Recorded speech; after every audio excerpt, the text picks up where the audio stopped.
한 아이를 키우기 위해서는 마을이 필요하다고 합니다. 누구나 그 마을에서 지지와 응원을 받으며 겹겹이 쌓인 이야기들과 함께 자라가죠. 훌쩍 커버린 우리도 여전히 자라기 위해서는 지지와 응원 그리고 이야기가 필요합니다. 서로의 이야기를 나누며 지지와 응원을 보내는 담론을 형성하고 싶습니다. 네, 안녕하세요. 고백교회 김덕홍 목사입니다. 네, 안녕하세요. 이범희 목사라고 합니다. 네, 반갑습니다. 자, 그러면 우리가 자기소개를 한 번씩 더 짧게 하면 좋을 것 같아요. 저희가 팟캐스트는 처음이기 때문에 자기소개를 간단하게 하면 좋을 것 같은데, 일단 저희는 대학 동기고요. 학부 때는 잘 몰랐는데 이제 대학원 때 친구들 소개로 알게 되고 또 같이 살았어요. 또 심지어 한 2년 정도 살았고, 그러면서 벌써 10년이 넘었네요. 그러면 10년 넘은 것 같네요. 친하게 지낸 지 10년은 넘었고, 그런 관계인데 네, 그런 관계고, 저는 이제 거의 다 아실 거니까 크게 소개할 건 없는데, 그래도 고백교회 공동 담임으로 사역하고 있고, 그리고 이제 유튜브 채널을 새롭게 좀 개편해보고 싶어서 팟캐스트를 열게 된 김덕홍입니다. 자, 이범희 목사님도 간단하게 자기소개 부탁드립니다. 네, 김덕호 목사님과 오랜 세월 우정을 나누면서 이렇게 하고 있다 보니까 어디 구석에 있는 저를 이렇게 불러가지고 팟캐스트도 하게 됐습니다. 저는 개인적으로 하고 있는 것들은 인스타그램에서 지구의 책이라고 해서 책들을 소개하는 계정으로 활동하고 있고요. 최근에 조금 뜸하고 있는데 다시 시작을 할 예정입니다. 이번 계기를 통해서 하나님에 대한 이야기들, 또 세상에 대한 이야기들, 사람 사는 거에 대한 이야기들을 나누는 일에 대해서 아주 기대감을 갖고 시작을 하게 됐습니다. 네, 좋습니다. 일단은 팟캐스트라서 좋은 건 편하게 좀 썰을 풀면서 가면 좋을 것 같아요. 어차피 수요층이 다르다고 생각합니다. 이게 빠르게 쇼츠를 보는 사람들도 아니고, 또 롱폼 중에서도 5분이나 3분 영상을 추구하는 사람들이 아니라 누군가의 삶의 이야기를 깊숙이 들여다보는데 더 매력을 느끼는 사람들이 오기 때문에, 저는 이게 조회수보다도 지속 시청 시간이 중요하다고 생각하거든요. 그래서 우리가 편하게 얘기를 좀 이어가면 좋겠다. 일단 팟캐스트를 하게 된 이유, 또 이것을 하자고 우리가 얘기하면서 기대했던 것들이 조금씩은 다를 텐데, 저는 개인적으로 이범희 목사님을 끄집어내야겠다는 생각을 했어요. 제가 그래도 이제 우리가 2008년도에 입학을 했으니까 이 감리교 신학대학교 학부부터 시작하면은 18년 정도 됐더라고요. 사역을 한 지 18년 차, 18년 차죠. 18년 차가 됐는데, 그렇게 오랜 시간 사역을 하면서 그래도 얘는 진짜 열심히 한다. 얘는 진짜 똑똑하다. 사역도 열심히 하지만 공부도 열심히 하고 균형 있게 한다라고 하는 친구들이 많지는 않았어요, 사실. 다들 각자 은사가 있고 재능이 있지만, 그래도 제 기준에서 얘는 진짜 독하다라고 할 만한 친구가 많지는 않았는데, 그 중에 이제 이범희 목사님이 있었고, 그 중에 가장 안 풀린다. 가장 뭔가 왜 안 풀릴까 싶은데, 저는 이유를 알죠. 그것도 나중에 풀면 좋을 것 같은데, 저는 왜 안 풀린지 너무 잘 알아요. 근데 그걸 이범희 목사님도 날 보면서 생각하지 않을까? 똑같이 서로 느끼는데, 이게 재밌는 게, 이범희 목사님도 인스타그램에서 어느 정도의 팔로우를 모아봤고, 또 사실 팔로워 수가 3천이 넘잖아요. 이게 대단한 네. 숫자라고 생각하거든요, 저는. 그리고 그거를 오로지 글로 이뤄냈잖아요. 릴스를 한 게 아니라 글로만 이뤄낸 게 사실 되게 고무적이고, 또 종교 컨텐츠나 목사라는 타이틀을 달고 한 게 아니라 평소 좋아하는 책을 읽고 리뷰하는 컨텐츠로 그렇게 일어났다는 게, 저는 굉장히 이제 고무적인 일이고, 또 되게 칭찬받아 마땅한 일이라고 생각합니다. 근데 그러는 와중에 저도 유튜브랑 인스타그램이 좀 잘 돼서 그래도 팔로워가 어느 정도 모이고 팬이라고 하긴 좀 그렇고 좋게 봐주시는 분들이 굉장히 많아지면서 제가 원치 않았던 관심을 좀 많이 받게 됐어요. 그러니까 저는 사실 이 정도까지 관심을 바라진 않았는데 굉장히 관심을 받고 또 조회수도 잘 나오고 이러면서 혼자 하기보다는 같이 하는 게 좋겠다라는 생각을 제일 많이 했던 것 같아요. 왜냐면 저는 제 매력이 어디까지인지를 잘 아는 사람이에요. 특히나 제가 또 캐릭터가 분명하기 때문에 제가 가지지 못한 거를 가진 사람이 누굴까. 근데 저는 그게 이범희 목사님이라고 생각했던 것 같아요. 이범희 목사님은 저랑 항상 얘기하다 보면 굉장히 잘 맞는데 진짜 안 맞아. 너무 달라. 굉장히 반대 지점에 있고 근데 그 생각들이 늘 저에게 좋은 인사이트가 됐던 것 같고 그리고 그게 또 서로를 건강하게 한다고 생각이 들었어요. 저는 늘.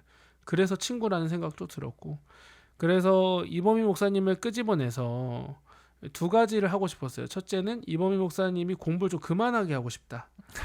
공부 좀 그만하고 좀 책 좀 그만 읽고 물론 계속 읽겠지만 이제 그거를 좀 나눴으면 좋겠다 사람들이랑 그렇게 하기를 바라는 친구로서의 욕심 하나랑 두 번째는 그거를 지 채널에서 못하게 하고 내 채널에서 해서 그거를 가지고 조회수를 좀 내가 뽑아봐야겠다라는 굉장한 사심에서 이 팟캐스트를 시작하게 됐다는 좀 말씀을 드리고 싶어요. 그래서 이 팟캐스트를 듣는 분들은 저보다는 이범희 목사님의 얘기를 좀 많이 들어서 좋은 영향을 받았으면 좋겠다라는 개인적인 욕심이 있습니다. 그래서 마지막으로 정리를 하면 우리 시청자분들은 이범희 목사님의 이야기를 좀 즐겨 듣는 시간으로서 이 컨텐츠를 소비하셨으면 좋겠습니다.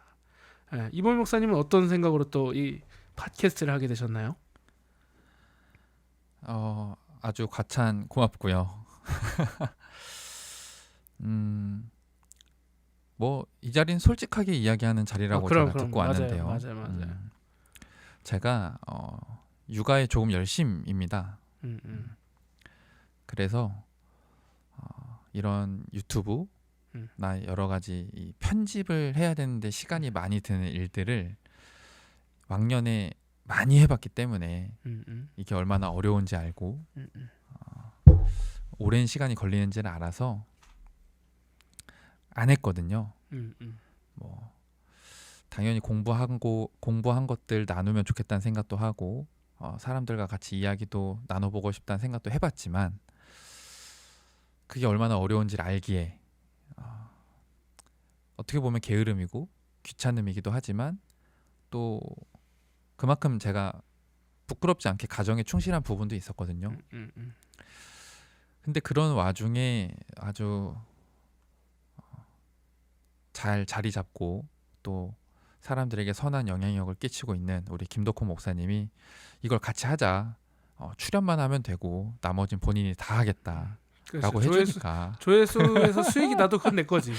예, 뭐 그거는 다 가져가셔도 됩니다. 네. 그런 거 내가 먼저 가져가니까. 네, 뭐 다 가져가셔도 되고요. 뭐 제가 뭐 그런 거는 그저 불러주심에 감사하고 이렇게 어려운 일을 수고하겠다는데 그걸 또 저를 함께 하겠다고 얘기해 준 게 고마워서 제가 뭐라고 이런 걸 거절하나 감사한 마음으로 나왔고요. 굉장히 겸손해지셨네요.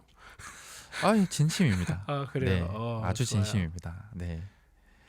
그렇군요. 일단은 제가 본 이범희 목사님은 저보다 훨씬 더 영상 편집을 많이 했던 사람이에요. 제가 그때 목양교회 한번 갔을 땐가?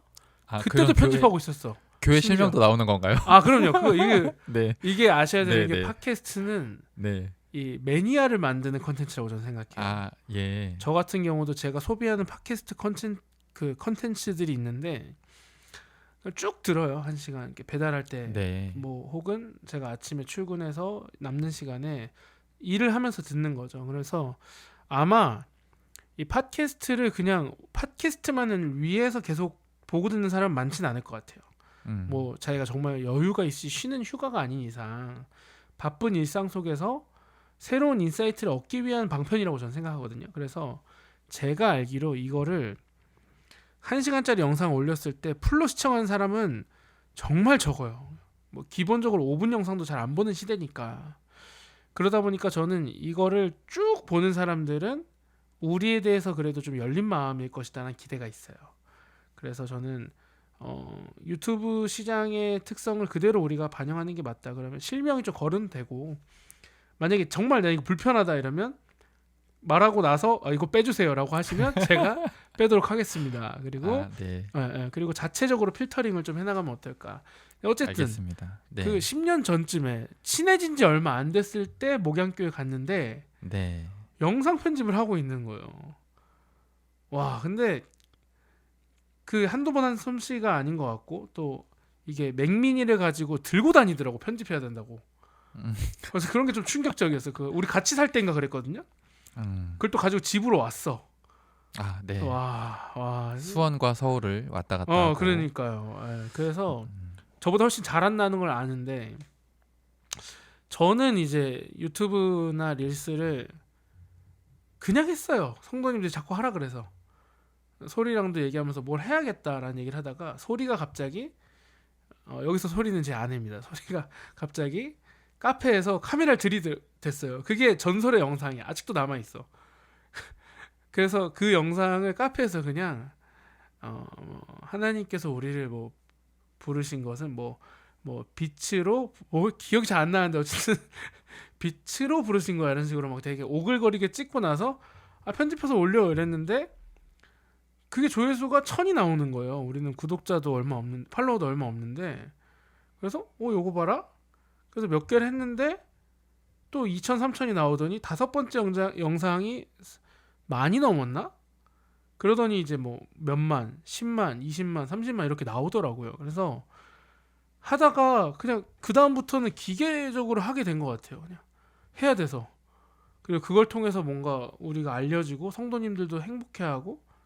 근데 그러다 보니까 어느 순간 영상 편집을 내가 막 잘한다 이런 건 아닌데, 그러니까 그 아웃풋을 잘 낸다 이건 아닌데 편집은 좀 기계적으로 하게 된 것 같아요. 근데 그 과정에 놀라운 일이 일어났는데 AI가 굉장히 발달을 했잖아요. 그러면서 인공지능이 편집 프로그램에 도입되면서 이범희 목사님 최근에 프리미어 써보셨나요? 안 써봤죠? 프리미어 최근에 안 써보셨죠? 네. 근데 뭐 제가- 최근에 그 뭐 말만 해도 영상이 만들어지는 것들을 보긴 했습니다. 맞아요. 그런 네. 느낌인데 그게 생각보다는 그렇게 좋진 않아요. 막상 써보면 이렇게 변했어요라는 컨텐츠를 만들기 위해서 보여주는 쇼는 할 수 있지만 실제로 해보면 막 틀리는 것도 많거든요. 포토샵에서도 요즘 AI가 해줘서 이렇게 바꿔줘 이러면 막 바꿔준다고 유튜버들이 보여줘서 해봤거든요. 저희도 구독하는 게 있어서 포토샵을 그냥 애초에 돈 내고 쓰고 있기 때문에 안 돼요. 진짜 이상하게 나와요. 진짜 말도 안 돼. 손가락 6개 나오고 막 그런 거. 막 이상해. 진짜 그런 느낌으로 이상하게 나오고. 근데 이제 프리미어가 지금 좋은 게 뭐냐면 편집을 글로 할 수 있어요.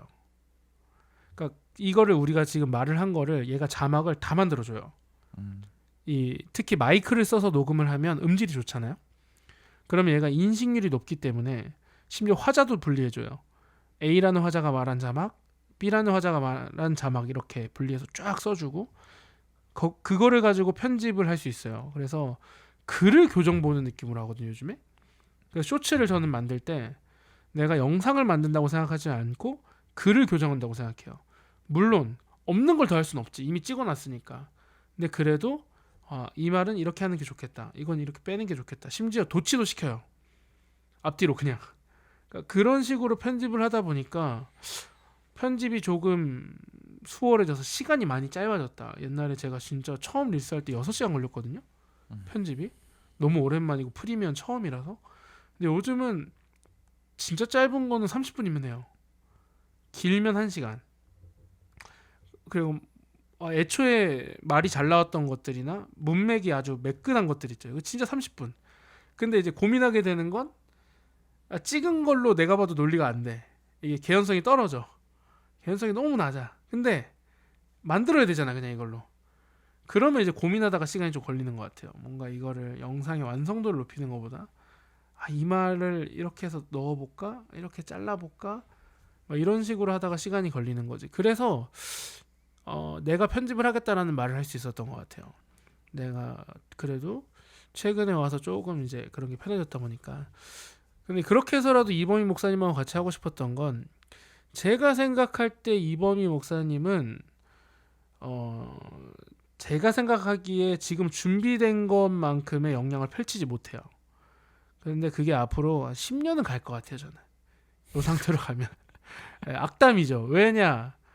제가 생각할 때는 이 종교는 가장 보수적인 곳이에요. 기독교는 보수적인 곳이기 때문에 겸손한 걸 좋아하지 드러내는 걸 좋아하진 않거든요. 근데 신기하고 놀랍게도 온라인 상에서의 목회자들은 겸손한 거를 성도님들이 막 그렇게 좋아하진 않아요. 물론 겸손한 목회들 좋아하지만 재미가 없는 거죠. 유튜브라는 것 자체가 뭔가를 얻으러 오는 곳이잖아요. 보러 오고 들으러 오는 곳이니까.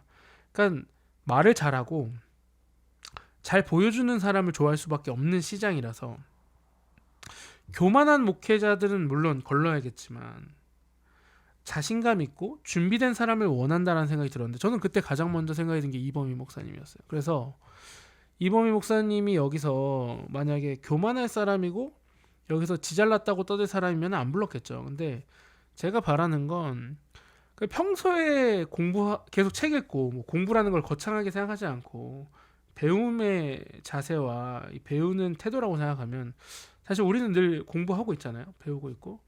그것들을 여기서 풀어주시면 좋겠다라는 생각이 있었어요. 그래서 편하게 얘기하고 저는 편집해서 올리고 조회수 잘 나오고 구독자도 늘고 돈도 벌면 좋겠다. 그걸 위해서 노력해 주시면 좋겠습니다. 분발하시고 잘 부탁드리겠습니다. 네. 네. 자, 그럼 오늘 바로 첫 번째 주제로 넘어가 볼까요? 우리가 네. 앞으로 주제를 굉장히 좀 편한 주제로 이야기해 보기로 했는데, 요건 안 했네요. 우리 이 팟캐스트의 타이틀을 제가 정했는데요. 바로 담론입니다. 담론. 박수 한번 치고 다시 할게요. 자, 우리 팟캐스트의 타이틀을 이제 좀 소개할 텐데요. 제가 우리 팟캐스트의 타이틀을 정했는데 담론입니다. 담론. 왜 담론이냐? 아무래도 목사라는 위치에 있다 보니까 우리는 담론을 형성하기보다는 어떤 우리가 정리한 내용들을 전달하고 선포하는 거에 좀 더 익숙하고, 성도들은 그걸 듣는 거에 좀 익숙한 것 같아요. 그러니까 이제 어떤 독트린이죠. 뭔가 굉장히 명확하게 정리된 것들에 대한 전달이 서로에게 익숙한데, 제가 생각할 때 목사님들이 정말 잘하는 거는 어떤 그냥 일방적인 얘기가 아니라 생각보다 그 대화를 진짜 잘한다고 생각하거든요. 저 목사님들 모이면 10시간도 떠들잖아요. 진짜 저는 김덕호 프랑스 목사님이 말이 많죠. 그렇죠. 나도 말이 많은데 너도 많잖아요. 그러니까 이게 목사님들이 모이면 물론 나 잘났다고 떠들 때도 있긴 하지만, 그럼에도 불구하고 한국 사람들 치고는 담론이 형성이 잘 된다고 생각이 좀 들었어요, 저는. 그래서 개인적으로 목회자들의 매력이 저는 담론을 형성하는 데 있다고 생각하거든요. 때로는 이게 잘못된 담론을 형성해서 잘못된 어떤 철학과 사상으로 이어지기도 하지만, 그럼에도 불구하고 이 담론을 형성한다는 건 좀 좋은 문화라고 생각하는데, 이게 성도님들이나 일반 사회의 시민들에게는 익숙치 않은 거라고 좀 생각이 들어요. 오히려 정치한다고도 말하죠. 뭐야? 뭐 뒤에서 뒷담화해? 혹은 너네 뒤에서 무슨 수작 부려? 뭐 이렇게 매도되기도 하고. 근데 저는 이 담론을 형성하는 문화를 좀 만들고 싶은 사람이라서 이범희 목사님하고 그 문화를 같이 만들고 싶다는 생각이 들어서 제목을 담론이라고 좀 지어봤습니다.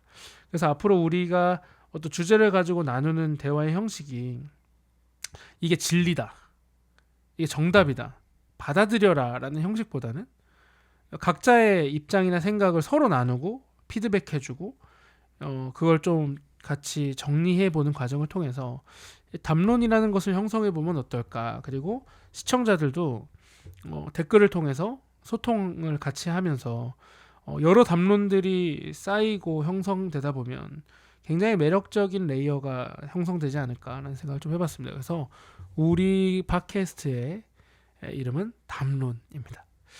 자, 그럼 오늘 우리가 나눠볼 첫 번째 담론 주제를 우리가 좀 정해봤는데요.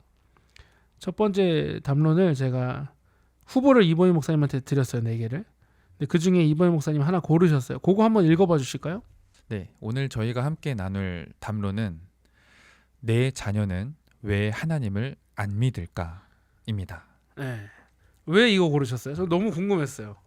왜 이걸 고르셨을까? 제가 이걸 고른 이유는 사실 다른 주제들도 너무 재미있었는데 제가 이 주제를 가지고 최근에 저희 교회 담임 목사님과 이야기를 나눈 적이 있어요. 아, 진짜? 네. 신기하다. 그래서 이게 뭐 최근에 나눴던 대화인데 주제로 딱 1번에 써 있길래 기가 막히네요. 재밌겠다 하고 이걸 하자 이렇게 그리고 부탁을 했죠. 그 썰도 좀 풀어주시면 좋을 것 같아요. 자연스럽게 생각나시면 중간중간에. 네, 알겠습니다. 네, 좋습니다. 자, 일단은 저희 팟캐스트를 들으시는 분들에게 조금 설명을 드리면 고백교회는 인스타그램과 유튜브를 주력으로 운영하고 있는데 저희가 각각 한 6,500명 정도씩의 팔로워와 구독자를 이제 보유하고 있어요. 근데 이제 이게 주 타겟 연령층이 다른데 이게 저희가 정한 게 아니라 인사이트를 보니까 어떻게 나뉘냐면 인스타그램은 30대가 제일 많아요. 그래서 20대, 30대, 40대를 그래프가 굉장히 이제 풍성하게 형성되어 있고 유튜브는 저희가 50대가 제일 많습니다. 그래서 40대, 50대, 60대가 제일 많아요. 그리고 이게 구독자랑 팔로워만 그렇게 많은 게 아니라 실제로 알고리즘이 노출을 시켜줄 때에도 조회수 인사이트를 보면 비슷하게 나옵니다. 뭐 최근에 뭐 10대들이 좀 유입되긴 했지만 10대들에게 매력적이지 않아서 그런지 금방 사라집니다.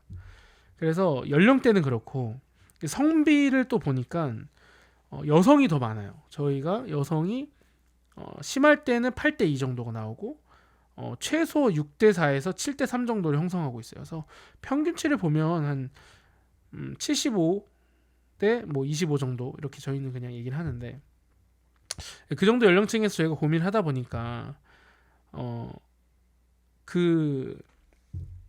이 자녀에 대한 관심이 많더라고요. 저희 세대들이 그 30대로 봐도 30대 40대의 최고 관심은 사실 육아고 이 아이들이 어떻게 자랄까를 바라게 되고 또 50대 60대 분들을 봐도 고민이 안 변하더라고요. 자녀가 제일 큰 화두더라고요. 그래서 그분들을 생각하면서 뭘 도울 수 있을까 고민하다 보니까 결국 우리가 이제 젊은 목회자다 보니까 교회학교 사역을 되게 오래 해왔고 지금도 하고 있잖아요.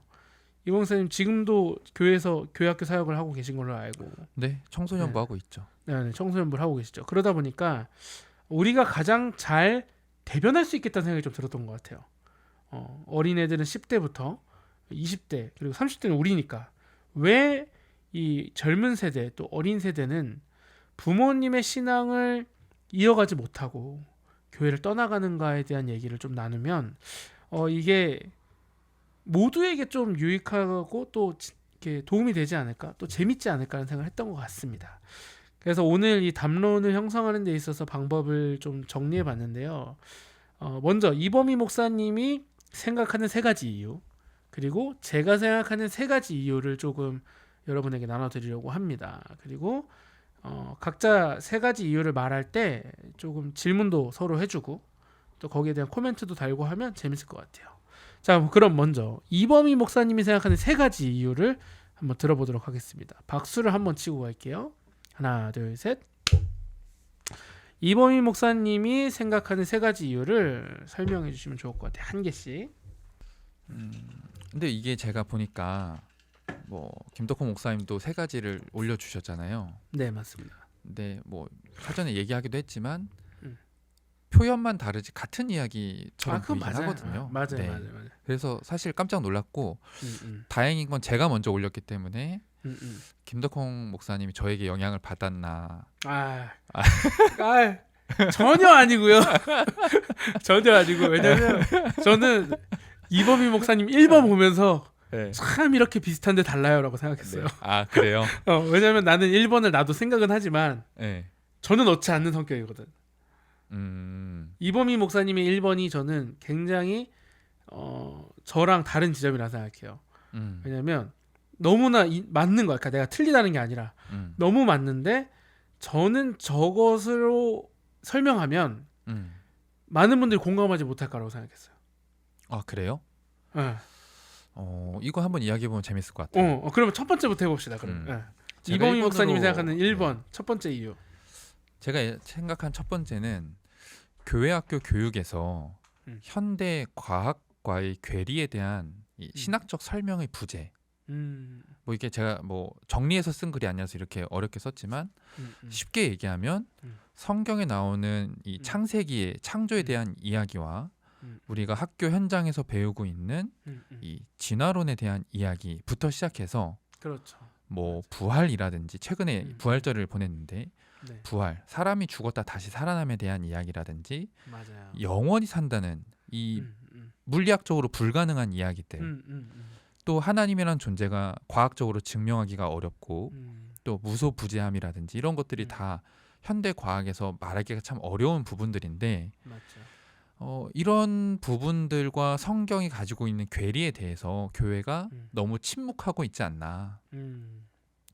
사실 이 부분을 다루고 있는 기독교 서적들은 굉장히 많습니다. 그렇죠. 굉장히 많은데 교회 현장에서는 다뤄지지 않고 그걸 말하면 거의 이단에 가까운 수준의 이야기를 들을 수도 있는 게 지금 현재 한국교회 현장이기 때문에 제가 이범희 목사님하고 왜 팟캐스트를 하는 줄 아세요? 이걸 3분짜리 영상으로 만들잖아요. 우린 2단이에요. 이게 알고리즘을 타도 문제예요.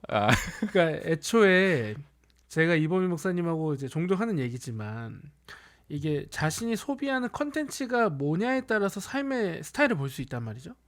책을 좋아하는지, 유튜브를 좋아하는지, 뭐 롱폼을 좋아하는지, 쇼폼을 좋아하는지만 봐도 굉장히 그 사람 스타일을 알 수 있어요. 근데 요즘은 책 안 보죠, 사실. 사람들은 책 안 보고. 그렇죠, 책 안 보죠. 그러니까 궁금증이 있다고 해서 책을 사서 보지 않아요. 그리고 이제 네이버 검색하거나 유튜브 요즘 검색하고 챗GPT. 요즘은 네. 챗GPT를 검색하죠. 검색하죠. 심지어. 네. 근데 챗GPT도 요즘에 돈 내고 쓰면 말이 많아. 음. 말이 많아서 안 보게 돼요, 사람들이. 그냥 이렇게 나오는구나. 그리고 심지어 그 요약해달라고 하니까. 그러니까 기본적으로 긴 이야기에 대해서 사람들이 관심이 없고 이렇게 오랜 시간을 쏟고 싶어하지 않거든요. 그런데 문제는 목사님 그 주제들은 1분에 담을 수가 없잖아요. 못 담죠, 못 담죠. 그렇죠? 절대 못 담는단 말이야. 근데 애초에 사람들은 들을 생각이 없어요. 근데 그거를 컨텐츠로 만들면 이제 반작용만 생겨요. 이렇게 부정적인 영향만. 거기에 와서 이제 뭐 좌파니 2단이니 3단이니라는 말을 들으실 거예요. 그러면 이거 왜 팟캐스트에서는 하냐? 안 듣는다니까요? 이해되시죠? 소비층이 다르다. 애초에 그리고 팟캐스트에 대한 감성이 있는 사람들이 있어요. 저는 이제 그 당시에는 저도 없었거든요. 근데 그럼에도 불구하고 추천해주는 것들은 들어보곤 했어요. 그러다 보니까 제가 생각할 때 지금 팟캐스트를 봐도 굉장히 깊은 얘기를 나누거든요. 제가 보는 뭐 요즘사라는 팟캐스트도 있는데 뭐 작가들이나 이제 성공한 자영업자들 혹은 되게 작은 스타트업들 대표들도 나와요. 인플루언서들도 나오는데 다른 방송에 나가거나 유튜브 나가면 짧게 하는 얘기들을 팟캐스트에서는 막 1시간이고 2시간이고 하는 거야. 그게 저는 지금 매력적으로 느끼는 사람들은 보통 책을 좋아한다고 생각해요. 애초에. 그러니까 지금 목사님이 말한 것처럼 부활, 창조, 뭐 이런 기본적인 교회에서 다루는 신학적 주제들이 그 종교 언어적 카테고리 안에서도 다뤄지지 않는데 문제는 다뤄지는 것들도 기존에 있던 과학적인 사실들이나 학교에서 배우는 교과서 수준의 과학에도 미치지 못할 때가 많은 거죠. 그래서 저는 목사님이 말하는 그런 것들에 전적으로 동의를 해요. 근데 저는 이제 청소년 사역뿐만 아니라 기존 기성교회에서 사역을 내려놓은 지 6년 정도 됐거든요. 그래서 요즘은 솔직히 모르겠더라고요. 어떤지 분위기가. 근데 마침 지금 청소년부를 하고 계시잖아요. 애들과 함께하면서 느끼는 어떤 현장의 느낌은 어떻습니까?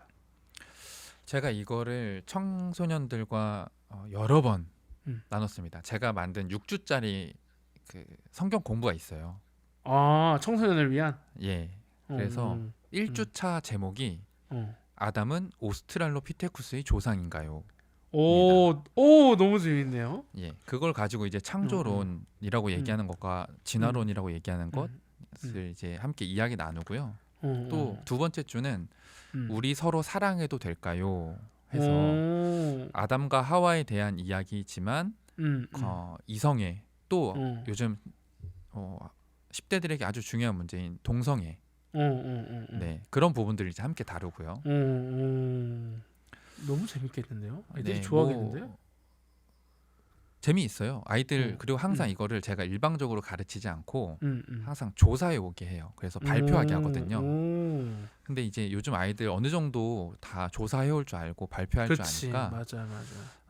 재밌습니다. 뭐 음, 그 1주차 창조론에 대한 이야기하면 음. 제가 목사님 아들도 데리고 해봤는데 목사님 아들이 이 수업이 끝났을 때 그 처참한 표정이 자기가 평생 17년, 18년을 들어왔던 것들이 무너지는 경험을 이제 하게 된 거죠. 근데 생각보다 아이들은 그런 이야기를 들었을 때 힘을 가져요. 맞아. 스스로 공부했고 그치. 자신들이 말로 꺼내서 이야기했고 맞아. 그러면서 서로 간에도 그리고 또 아직 부족하지만 선생으로서 제가 또 그걸 지도해주면서 성경의 이야기를 찾아가기 때문에 그래서 저에게 최근에 이제 제가 부산에서 가르쳤던 청소년이 이제 연세대에 진학을 하게 됐어요. 그래서 제가 서울로 올라왔으니까 이 청년이 이제 저를 만나러 왔습니다. 그때 저에게 했던 얘기가 대학에 가서 이 조금 더 넓은 세상을 향해 갔더니 하나님에 대한 여러 가지 그 반대되는 이야기들을 들었을 때 고등학생 때 저와 했던 그 시간들이 떠올랐다는 거예요. 그러네. 그러면 목사님이 왜 내 걸 보고서 비슷하다고 했다는지 알겠다. 그 얘기를 들으니까 공감이 되네요. 그러니까 그 친구 그 입장에서는 청소년부 수준과 청년이 됐을 때 수준의 괴리가 너무 컸겠네. 세상에 그럴 수 나가서. 근데 제가 이거를 이 교육을 최근에 청소년부 선생님들과 또 나눴습니다. 제가 여기 서울로 오고 나서 아이들에게 가르치기 전에 아이들이 배울 것이 뭔지를 선생님들이 알고 있어야 되는 게 아니냐. 그렇지, 맞아. 그래서 이제 선생님들을 다 매주 토요일마다 모아가지고 이 6주짜리 과정을 대신에 선생님들은 3주에 한 주에 2과씩. 그래서 마지막에는 이제 5과는 부활이고 6과는 영생이거든요. 다 다루시네요. 그래서 이제 창조부터 영생까지 이제 성경의 이야기 그 가운데 3, 4과는 죄와 십자가고요. 네. 그래서 이제 그런 근데 목사님 이거 갑자기 죄송한데 네. 이거 저랑 사전에 인터뷰할 때 네. 체계적인 교육을 지향하지 않는다고 하지 않았어요? 아니요 그런 적 없는데. 그러니까 내가 어떤 조직 신학적인 그 개념들을 어떻게 목표에 적용할지에 대한 고민이 있냐.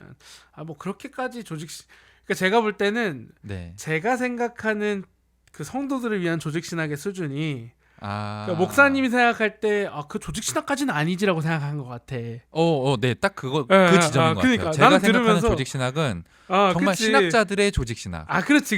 이제 이해가 됐어요. 왜냐면 듣는데 이건 성도들 수준에서 조직 신학이거든요, 사실. 그럴 수 있죠.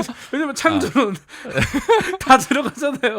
네, 그럴 수 있는데. 그러니까. 그러니까 이제 목사님과의 대화는 제가 목회자로서 생각한 대화니까 그 수준이라고 생각 안 했던 건데. 이해됐습니다. 네. 저는 그래서 제가 목회론적으로 접근할 때 저는 이 성도들의 신앙이 무너지는 이유가 거기 있다고 저도 생각하는 거거든요.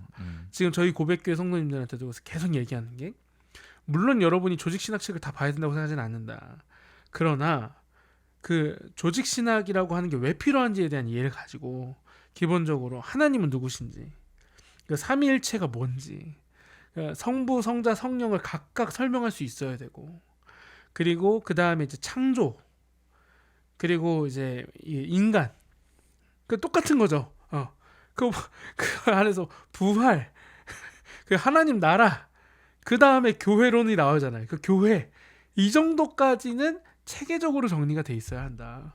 그러면 뭐 어떤 질문이 와도 그 파트 하나하나를 이제 선택해서 답변을 할 수 있다라고 얘기를 하거든요. 그러니까 목사님 완전 똑같은 걸 하고 있으니까 나는 지금 약간 배신감인 거. 뭐야, 자기 그런 거 중요하게 생각 안 한다더니 이미 저는, 하고 네. 계시고. 그러니까 지금 얘기했던 하나님이 뭔가 하고 정말 조직 신학이 얘기하는 그 하나님에 대한 이야기들 있잖아요. 그렇죠, 그런 그렇죠. 더 것까지는 깊이 들어가면 심화적인 성도들에게는 좀 과하지 않나. 그렇죠, 맞아요. 저도 저는 그렇게 이제 생각합니다. 그런 그건 의미로 맞습니다. 얘기했던 거고, 맞아요. 아주 이런 기본적인 구조는 그러네요. 필요하죠. 너무 너무 좋네요. 저는 사실 그래서 사전에 우리가 미팅할 때 배신감이 들었거든요. 그렇게까지 러프하게 간다고? 그렇게까지 성도, 그러니까 저는 어떤 느낌이었냐면 거의 이제 교회력을 따라서 그냥 성도들의 신앙에 어떤 흐름만 맞춰주는 건가?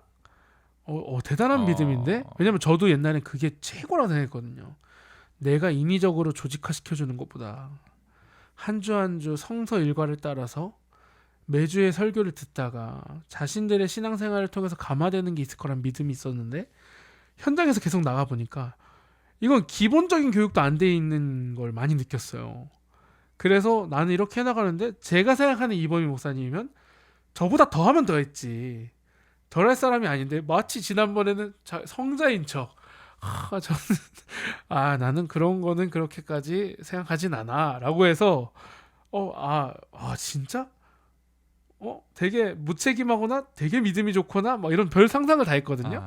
근데 역시 내가 그러면서도 아니야, 뭐가 있어 라고 생각했는데 지금 들어보니까 청소년부에서도 굉장히 체계적인 교육이 이루어지고 있네요. 6주 동안에 창조부터 영생까지. 네. 대단한데요, 진짜. 선생님들의 반응은 어땠어요? 재밌었습니다. 선생님이다 보니까 청년부터 50대까지 다양한 그치. 연령대가 있었거든요. 근데 이제 뭐 40대, 50대 분들은 더 반응이 이제 이런 건 이제 처음 들었다. 그치, 이런 맞아요. 반응들이 맞아. 있고. 맞아요. 근데 그분들도 사실은 마음 어딘가에서는 그냥 창세기 1장과 2장이 전부는 아니겠지라는 게 마음에 있었겠죠. 그치. 그걸 어떻게 꺼내지 못했고 그냥 뭐 살아갔던 건데, 그분들과 그런 이야기를 나누면서 우리 교사분들도 이게 우리의 신앙을 더 단단하게 만들어 준다는 것을 알아가는 시간이었어요. 그러니까 두 가지를 이렇게 좀 얘기하고 싶은데, 먼저는 최근에 부활절을 보냈지만 제가 아쉬운 건 부활이 역사다, 실제 있었던 일이다. 중요하죠. 뭐 그걸 부인하려는 것도 아니고 그거의 중요성을 낮게 보려는 것도 아닌데, 근데 부활이 역사고 실제인데 예수님이 왜 부활했냐? 그렇지. 그게 우리에게 어떤 의미냐? 맞습니다. 그래서 부활해서 우리가 이제 영원히 산다고 하는데, 영원히 산다는 게 우리에게 어떤 의미냐? 그렇죠. 이게 늘 빠져 있는, 그저 예수님은 다시 사셨습니다. 진짜입니다. 믿으십시오. 여기에 머무는 부활절이 우리의 신앙을 더 잘하게 못하는 그런 아쉬움이 있었다면, 이 부활이 뭐냐, 영생이 뭐냐를 하나하나 뭐 선생님들과 이야기 나누고 아이들과 이야기를 나눌 때, 그때 아이들이 마주하는, 성도들이 마주하는 이 성경의 깊이 또는 하나님의 그 크심, 이게 그런 이 교회를 떠나게 만드는 여러 요인들로부터 아주 중요한 울타리가 되어주고 방어막이 맞아요. 되어준다고 생각하는 맞아요. 거죠. 맞습니다. 그리고 또 하나는 그런 이야기들이 뭐 워낙 유명한 이야기이기도 하지만 음. 천동설에서 지동설로 넘어갈 때 아 그렇죠. 뭐 다 이단 판정 받았잖아요. 맞아요, 맞아요. 네. 네. 그런 뭐 코페르니쿠스 같은 사람들 뭐 음. 다 그 당시에 인정받지 못했던 사람들인데 그런 것들이 결국에 과학적으로 증명이 됐다고 해서 음. 지금 성서의 권위가 무너져 있나 음. 하면 아니라는 거죠. 성서는 그렇죠. 여전히 맞습니다. 하나님의 말씀으로서 살아 있는 건데 지금 이 창세기 1장, 2장이 무너진다고 해서 과연 성경의 음. 권위가 무너지는가? 음. 음. 저는 절대 아니라고 생각하는 거죠. 맞습니다. 제가 목사님 얘기를 들으면서 두 가지가 일단 생각이 드는데 방금 말한 그 코페르니쿠스부터 얘기를 하면 저도 이제 성도님들하고 이제 대화를 나눌 때 코페르니쿠스적인 전환에 대한 얘기를 굉장히 많이 해요. 이거는 모든 국가가, 모든 종교가, 모든 어떤 학문적인 집단들이 이 정기적으로 경험하는 거다 사실. 근데 그게 그 항상 강한 반발에 의해서 부딪히고 또 좌절될 때가 있는데 결국 일어난 일은 일어난다. 이게 지금 와서 지구가 태양을 도는 것을 부정하는 사람은 없잖아요. 아 있죠. 죄송해요. 있죠. 아, 있는데 있긴 하죠. 있긴 한데 그거를 교회 내에서 주류가 되지 못한단 말이에요. 절대로. 교회 내에서조차. 그렇기 때문에 저는 그 두려움을 이겨내고 스스로 직면하는 용기를 좀 가지라고 좀 부탁을 드리거든요. 그래서 진화론이나 창조론에 대한 논쟁도 마찬가지잖아요. 그러니까 저는 우리 성도들에게 계속 얘기하는 게 뭐 유신 진화론이냐, 뭐 불가지론이냐 이런 어려운 네. 개념 너무 생각하지 말고 거기에 매이지 말고 그거 말하는 사람들의 말만 듣지 말고 성경을 먼저 보자. 성경이 말하는 것을 그냥 깊이 묵상을 하면서 본질적인 신앙을 정리를 해나가고 그 다음에 밝혀지는 과학적 사실과의 대화를 통해서 우리가 무엇을 인정해야 되고 무엇을 바꿔야 되는지를 하나씩 해나가자.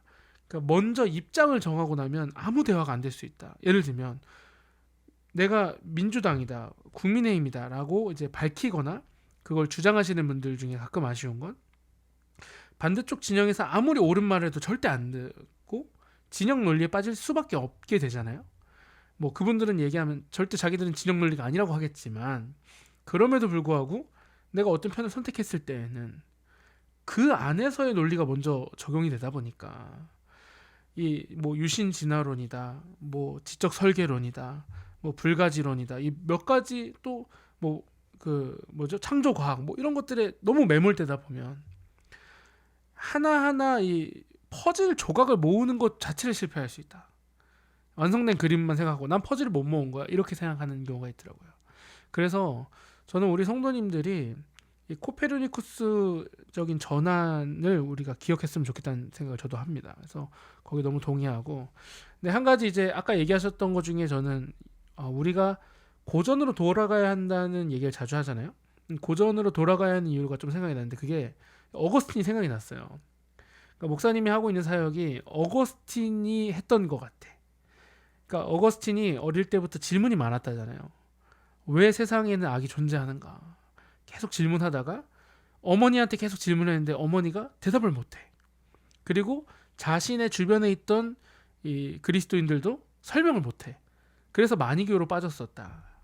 그리고 나서 이 마니교를 통해서 영지주의를 접하게 되고 오히려 거기에서는 시원하게 대답해 주는 거로 인해서 거기에 빠지게 됐다라고 하잖아요. 그러니까 저는 그게 갑자기 생각이 났어요. 목사님 얘기 들으면서.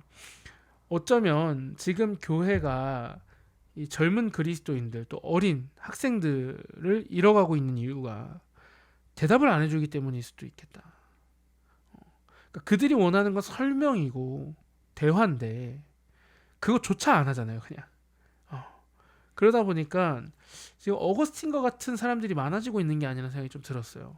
오히려 확실하게 설명해주는 과학과 확실하게 설명해주는 선생님들의 말에 귀를 기울이고 또 때로는 인터넷에 검색해서 그냥 인터넷에서 확인되지 않은 사실들을 접하게 되는 게 아닌가.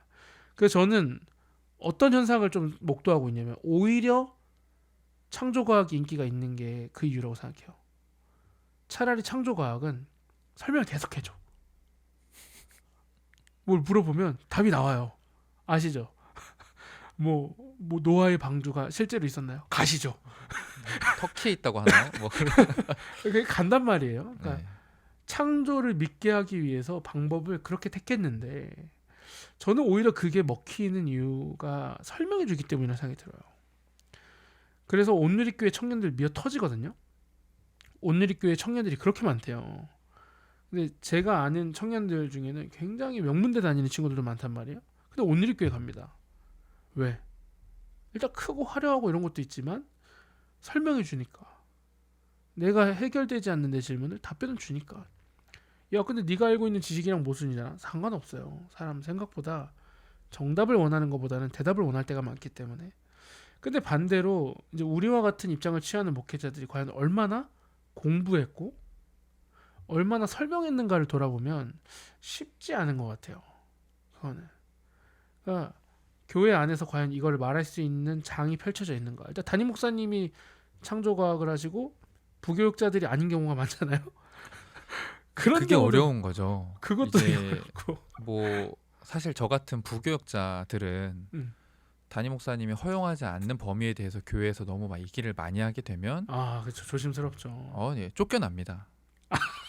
아, 그렇죠. 그렇죠. 네, 맞아요. 맞아요. 그게 맞아요. 맞는 말이에요. 예, 담임 목사님과 다른 이야기를 하게 되니까. 근데 뭐 지금 20대, 30대 젊은 목사들이 젊은 전도사님들이 열심히 공부를 하면 뭐 합니까? 교회 현장에서 말할 수 없는 상황인데 그렇죠. 그러다 보니까 악순환이 되는 것 같아요. 그렇죠. 그래도 저는 이범희 목사님이 하는 것처럼 6주 정도의 과정은 전 들을 수 있다고 생각하거든요, 애들이. 저는 대한민국의 교육 수준이 굉장히 높다고 생각해요. 굉장히 높다. 이게 애들이 수능을 보는 수준이 우리 때랑도 너무 다르다고 하잖아요. 애들 지금 뭐 영어 프리토킹 하는 애들도 진짜 너무 많고 그 영유를 졸업한 세대들이 이미 이제 막 쭉쭉 올라가고 있고 그러다 보니까 기본적으로 입시를 통한 교육의 수준만 하더라도 우리는 욕하지만 높아졌다고 생각해요. 그래서 제가 학생들을 만나서 얘기를 해봐도 어떤 논리적인 얘기나 체계적인 얘기들을 다 받아들이더라고요. 그래서 6주 정도의 과정은 너무 좋지 않나? 10주도 좋다고 생각하거든요, 사실 저는. 근데 10주라고 하면 부담되잖아, 두 자릿수니까. 근데 뭐 5주나 뭐 6주나 7주 요 정도는 굉장히 좋을 것 같다. 그러면 어거스틴처럼 교회를 떠나가는 이들이 줄지 않을까? 라는 생각이 좀 드네요. 목사님의 첫 번째 이야기는 첫 번째 이유는 좀 어거스틴적인 경험이 아닌가라는 생각이 좀 들면서 공감이 됐습니다. 자, 두 번째 한번 넘어가 볼까요? 네, 뭐 두 번째라고 제가 생각하는 부분은 사실 이 부분이 제가 저희 교회 담임 목사님과 얘기했던 부분이에요. 부모님 세대. 괜찮으셨어요? 뭐 저희 담임 목사님은 그래도 저와 대화하는 거를 즐겨 해주십니다. 되게 네. 멋있으신 것 같아요. 제가 좋네요. 아주 가끔 속으로도 조금 선 넘었나라고 생각할 때 네. 그래도 웃으면서 받아주시고 네, 감사하네요. 네, 뭐 지금 속으로는 어떻게 생각하실지 모르지만 적어도 저에게 표현할 때는 아주 예의 바르게 표현해 주시고 계시는데 그때 했던 얘기가 뭐냐면 우리 부모 세대 지금 제가 30대 이제 후반을 향해 가는데 우리 부모 세대가 가정을 뒤로 하고 교회에 충성했던 것에 대한 반작용이 오늘 제 또래들이 저보다 그치. 조금 어린 또래들이 교회를 떠난 중요한 이유 중에 하나지 않을까. 그때는 전 모태신앙으로 자랐거든요. 제가 어릴 때는 제 외할아버지께서 장로님이셨고 외할머니 권사님이셨고 저희 어머니도 뭐 신앙이 좋으셨고 그렇게 모태신앙으로 쭉 자랐는데 제가 교회 안에서 늘 들었던 설교, 늘 들었던 모습은 교회에 충성하면 자녀는 하나님이 키워주신다. 라는 말이었어요. 그런 말 진짜 많이 했죠. 근데 제가 지금 자녀를 낳고 키워보니까 하나님께서 이 자녀를 저에게 선물로 주셨잖아요. 음. 근데 하나님이 저보고 키우라고 주셨는데 음. 우리가 왜 안 키우고 하나님께 다시 키우라고 하는지를 모르겠는 거예요. 아, 그렇죠. 아니 하나님이 나한테 키우라고 주셨는데 그렇죠. 나는 안 키우고 교회만 가 있고 하나님께서 키우세요. 이 말이 뭐가 좀 안 맞는다. 음. 그러면서 우리 부모님들이 정말 교회에 충성을 하신 게 참 귀하고 아름다운 모습도 있지만 음. 제 또래들, 저와 함께 모교회에서 같이 자랐던 청년들 같이 그런 얘기 많이 했거든요. 난 아빠 때문에 교회 안 다녀. 그렇죠. 맞아요. 자기가 한창 고민하고 어려웠던 사춘기 시기에 우리 아빠는 없었다는 거예요. 우리 엄마는 없었다는 거예요. 그렇지. 부모가 필요한 시기에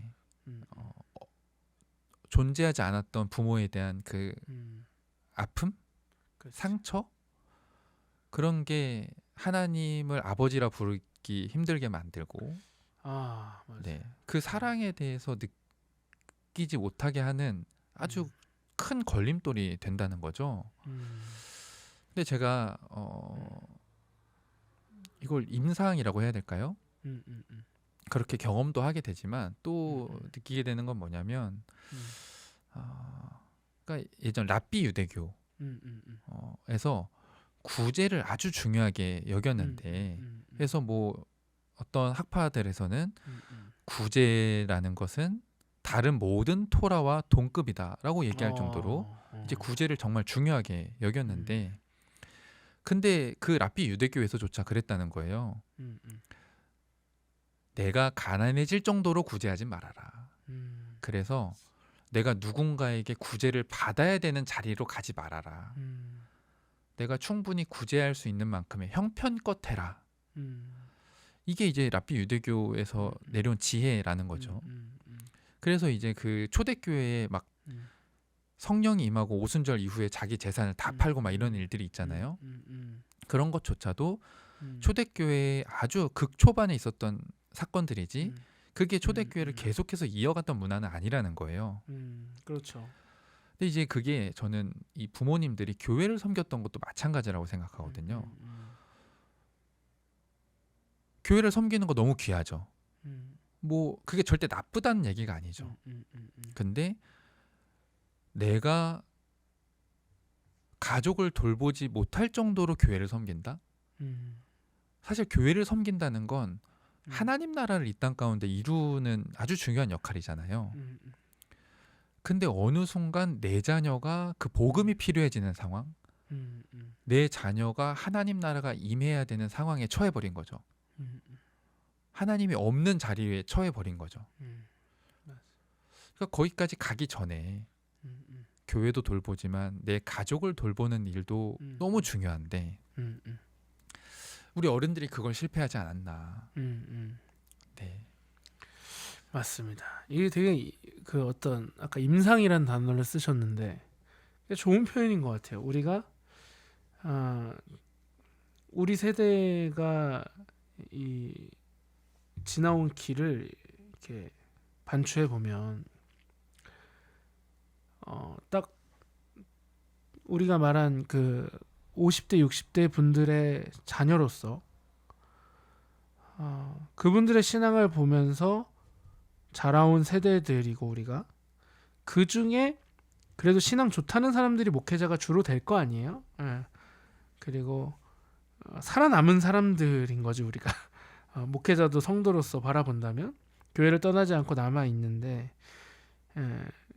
그런 우리의 기억 속에도 어른 세대의 신앙이 되게 존경하고 인정할 부분이 있기도 했지만 너무나 안타까운 부분들이 있었다라는 걸 지속적으로 얘기해왔죠 사실. 우리가 한 번, 두 번 얘기한 게 아니라 지금 10몇 년 동안 계속 얘기해왔는데 끝까지 안 바뀌는 부분 중에 하나가 지금 목사님이 말한 그 부분이라고 생각해요. 이 현장에서 특히 느끼기 좋은 여전히 가보면 청년들은 교회를 떠나서 봉사하기 싫어하고 남아있는 청년들도 교회 떠나갈까봐 함부로 뭘 시키지 못하고 그런데 여전히 교회에서 봉사하시는 분들은 머리가 하얘지신 분들이고 그분들은 20대 때나 30대 때나 50대나 60대가 되어서도 교회 봉사하고 계시는 이 현실들이 어떤 면에서는 되게 군대 같다고 느껴지기도 하는 것 같아요. 마치 신병이 들어오길만을 바라는 선임 같은 느낌이 드니까 지금 젊은 세대들은 교회에 들어가지 못하게 되는 것 같아요. 근데 이게 어떤 부분에서는 목사님도 아시겠지만 또 젊은 세대의 문제점도 있어요. 섬김을 받고 싶어하고 이게 자신을 희생하고 싶어하지 않는 건 문제점이 맞기도 해요. 그런데 그거를 인정하고 나서라도 구조적으로 들어가 보면 나는 목사인데도 내가 성도면 힘들 것 같아. 힘들죠. 진짜 이게 무슨 그 군번이 꼬인 느낌 있죠. 중간에가 싹 다 비어 있으니까 요즘에는 뭐 3040이 없다고 하잖아요. 교회에. 그래서 목회 키워드 그 트렌드 한국 교회 트렌드에도 보면 3040을 잡아라라는 게 계속 나오잖아요. 그래서 지금 교회들마다 부흥한다, 뭐 성장한다는 교회 얘기하면 주로 3040의 성장을 얘기하더라고요. 그러다 보니까 3040이 없다. 그럼 20대는 당연히 없지. 어떻게 3040이 없는데 20대가 있어. 그러면 20대, 30대, 40대가 없는 상황에서 할머니, 할아버지만 많다? 쉽지 않죠. 거기 가는 거는. 그 단순히 요즘 애들은 섬기는 걸 싫어해 라고 하기에는 구조적인 문제다. 이거는 아예 이 톱니바퀴가 다 빠진 상태인데 마치 20대 애들만 문제야 이런 거 같은 느낌인 거죠. 그래서 오히려 이거는 사실 누구 한 명이 해결할 수 있는 문제는 아닌 것 같아요. 개 교회가 우린 잘 돼라고 할 얘기가 아니라 한국 교회의 어떤 사역의 문화를 한번 돌아볼 때가 아닌가. 그래서 제가 목사님한테도 한번 나중에 요 주제도 해보자고 했던 게 사역에 대한 거. 뭐 목회자들만의 사역이 아니라 사실 성도들도 사역 진짜 많이 하잖아요. 뭐 봉사, 식당 봉사도 하고 찬양팀도 하고. 근데 이 전반적인 그 문제들을 돌아보는 게 좀 필요한 것 같아요. 그래서 사실 부모님이 부부싸움 하고서 교회가 찬양팀 하시는 걸 보면서 교회를 안 나가게 되는 그런 경험들이랄까? 이런 게 너무 많다 보니까 그래서 그런 걸 말씀하신 게 아닌가 생각이 들어서 참 뭐랄까요, 논리적으로 이해된다 이런 거보단 정말 임상적으로 공감이 된다. 경험적으로 공감이 된다는 좀 생각이 드는 2번이었습니다.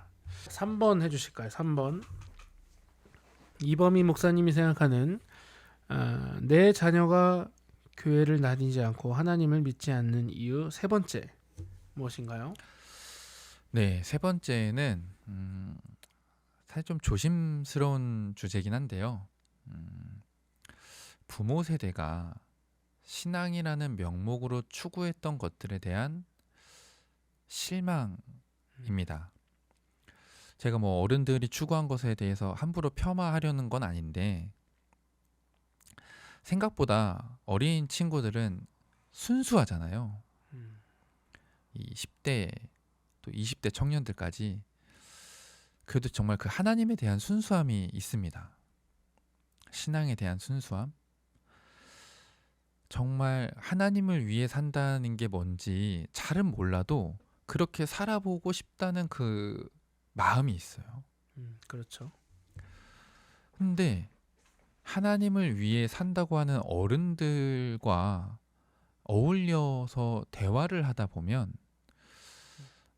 하나님께서 은혜를 주셔서 하나님의 은혜로 얻은 것들이 있는 거예요. 하나님을 위해 살았더니 받은 선물이 있는 거죠. 근데 그 선물이 좋은 대학, 좋은 직장, 뭐 우리 딸이 의사에게 시집 갔어요. 뭐 부동산이 뭐 몇 배가 됐어요. 뭔가 이런 물질적인 복에 대해서 이야기할 때가 참 많은 거죠. 눈에 보이는 성공? 근데 그게 그 순수한 신앙을 가지고 살아가던 이들에게 상처가 될 때가 참 많습니다. 우리가 받아야 하는 은혜, 우리가 받고자 했던 은혜가 저것인가? 음, 저걸 바란다면 음, 교회 밖에 나가는 게 더 낫지 않을까? 그게 더 음, 빠르지 않을까? 그게 더 음, 잘 되지 않을까? 음, 라는 이야기들을 많이 듣게 되죠. 맞아요. 그 제가 그 어른들과 이제 이야기를 하면서 느꼈던 것들이 좀 많았는데 저는 교회 학교 사역을 하지만 어른들이 참 좋아해 주셨어요. 특히 권사님들 그리고 그 명예 장로님들, 명예 권사님들과 같이 되게 평생을 교회에서 헌신하고 사역했지만 이제 나이가 들어서 이제 그 현직에서 좀 물러나신 나이 든 할머니들이 그렇게 저를 좋아해 주셨어요. 그래서 보통 이제 목사님 전도사님들이 많이 듣는 얘기죠. 이제 사위 삼고 싶다, 손주 사위 삼고 싶다, 늘 그런 말을 듣다 보니까 어, 괜히 감사해서 이제 같이 얘기도 해보고 또 그분들의 삶의 얘기를 듣다 보니까 안타까움이 있었는데 그건 바로 난 그 손주를 모른다는 거예요. 왜냐? 교회를 안 다니거든요. 음. 손주 사이 삼고 싶다고 얘기하셔서 그래서 그게 누군가 몰라요. 없어. 근데 그게 너무 안타깝더라고요. 저는 그래서 계속 품고 있었던 어떤 질문이었어요. 왜 그토록 아름답고 선한 권사님들, 장로님들의 자녀들과 손주들은 교회를 다니지 않는가? 하나님을 믿지 않는가?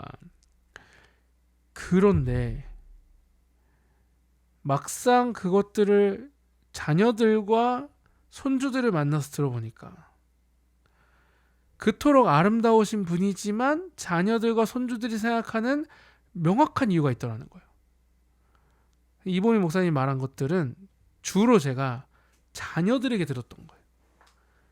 그래서 지금 이보미 목사님이 말해준 건 사실 그 현장의 목소리라는 생각이 좀 들어요. 그런데 이거를 막상 그 권사님과 할머니들에게 가서 얘기하자니 죽어도 못하겠더라고. 못하죠. 죽어도 못하겠더라고 진짜. 또 어떤 권사님이 와서 전사님 저희 애는 왜 교회를 안 올까요? 왜 하나님을 안 믿을까요? 라고 물어보는데 거기다 대고 권사님 때문에 안 와요 라고 말을 어떻게 해요. 그래서 그때부터 좀 생각했던 게 이거에 대한 내가 고민을 좀 해나가면서 내가 담임 목회를 할 때에는 이걸 어떻게 풀지에 대한 고민을 좀 해서 내 나름대로의 답이 없다면 똑같은 결과가 나올 것 같다. 똑같은 아웃풋이 나올 것 같다는 생각이 좀 들었어요. 왜냐하면 결국 내가 경험한 교회를 어느 정도는 닮아가게 되어 있잖아요. 그 내가 어느 교회에서 사역했냐가 나는 부정하고 싶고 벗어나고 싶어도 굉장하게 큰 영향을 받게 되어 있기 때문에 해 아래 새 것이 안 나오죠.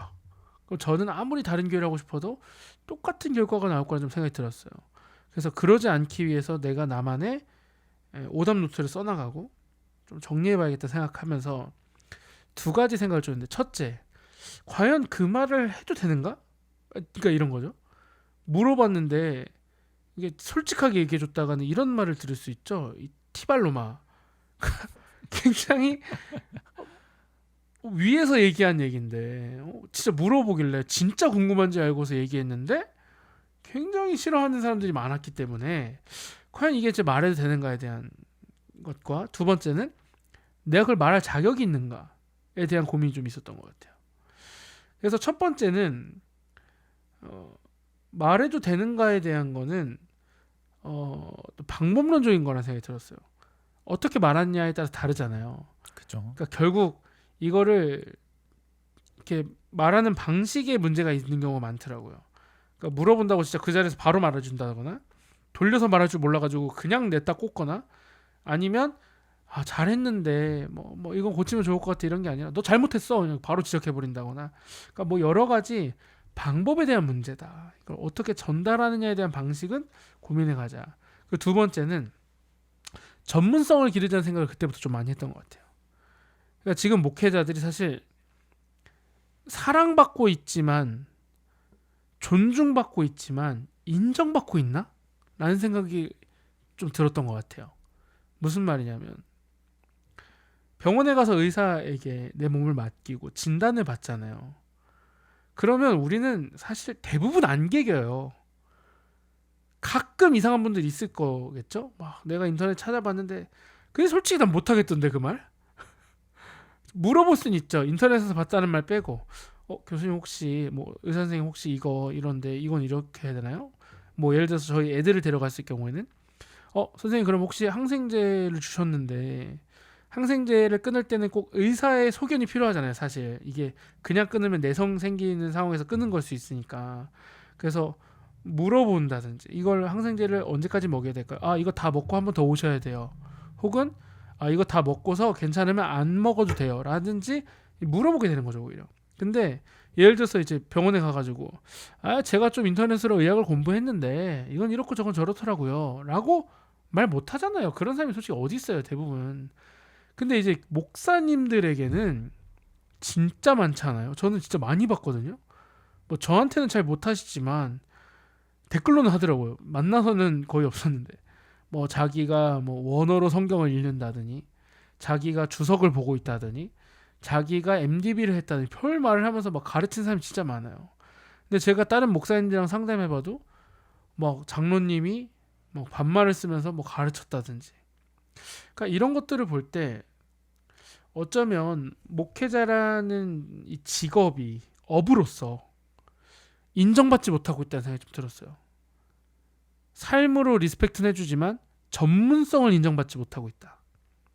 그러니까 지금 이범희 목사님이 말한 이런 세 가지가 이렇게 반박을 당하면 끝일 수 있는 거예요. 네가 뭘 알아? 라고 말하면 우리는 의사처럼 자격증을 받는 것도 아니고 그리고 솔직히 의사들보다 문턱이 낮잖아요.